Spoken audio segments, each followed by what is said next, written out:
some of these dudes do not deserve you, okay? And you need to recognize that. You got gold, all right? What you have is gold.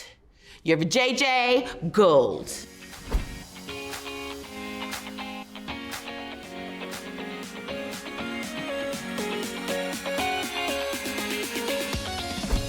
I am Meg Scoop.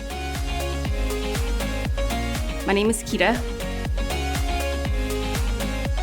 My name is Treasure Cooper. My name is Jazz. And this is my Curlfession.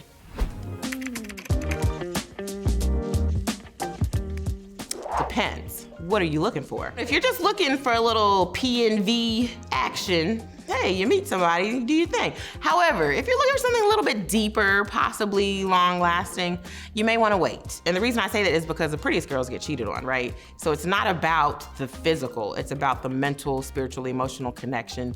And a lot of times, men don't even know they need that. But if you hold off on the cookies, sometimes that forces you to get to know each other on a deeper level, which that is what sustains relationships, not the physical. It never has, it never will. So I would say, I don't think there's a time frame to wait.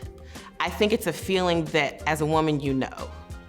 You don't feel pressured. You don't feel like, okay, well, if I don't give it up, he's probably gonna talk to some other girl. If you still have that feeling, then it's not time to have sex yet. You need to wait. You need to be confident in yourself, like, okay, well, you can go there in peace. Once you have that mentality, when it comes to dating a man, then, hey, you can do what you want to do.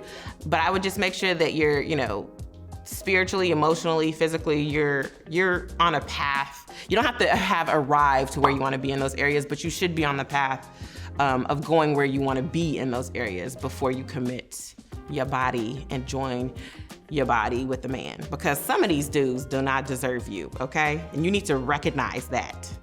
You got gold, all right? What you have is gold. You have a JJ, gold.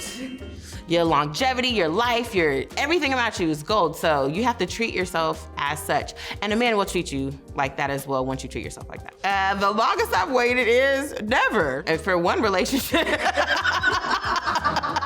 he never got it. And I was like, I don't really like you. So I was actually glad that he didn't get nothing.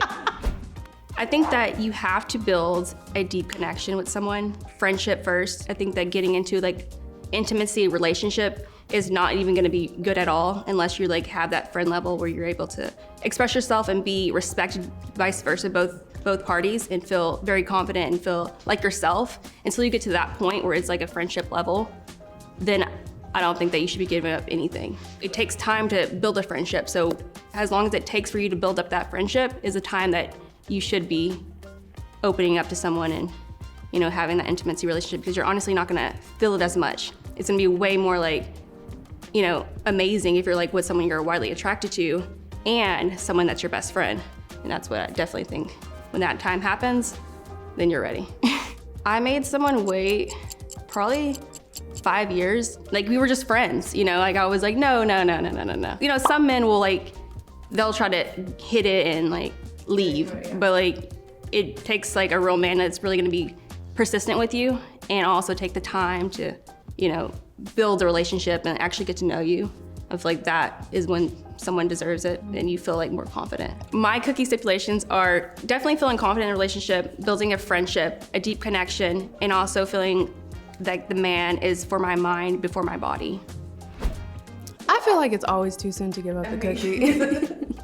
I honestly would rather be the #1 reason why we go into a battery shortage than give up the cookie too soon. You never have to bury a body if you don't catch one. You know, you never have to lie about sleeping with someone if you just don't sleep with them. There's like a checklist that I need to check off before I even care to go on a date with you.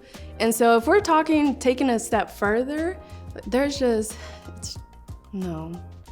I feel like you always have to have rules. And like, oh, this has to happen before this can happen, and like don't budge on those rules, because for me at least, I don't want to regret sleeping with someone.